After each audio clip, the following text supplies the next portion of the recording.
Leo bara la Ulaya limeshuhudia moja ya matukio makubwa na nadra zaidi katika anga, kupatwa kwa mili kwa jua, yani solar eclipse. Hii mara ya kwanza kwa sehemu kubwa ya bara hilo kushuhudia jua likitoweka kabisa katikati ya mchana tangu mwaka 1999.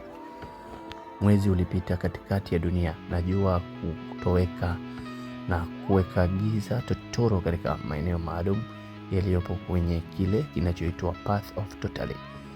Nchi zilizopata bahati ya kushuhudia giza hilo la usiku wa mchana ni pamoja na Uhispania, ambapo maelfu ya watalii wanasayansi walikusanyika kutoka pwani ya kaskazini mwa visiwa vya Balearic, Iceland, Greenland, maeneo ambayo yalionekana kuvutia zaidi kutokana na mandhari yake yenye barafu, pamoja na sehemu ndogo za Ureno na Urusi. Maeneo mengine kama Uingereza, Ufaransa, Ujerumani na Italia yameshuhudia kupatwa kwa jua sehemu ndogo ambayo jua lilionekana kama mwezi mchanga kabla ya kuzama.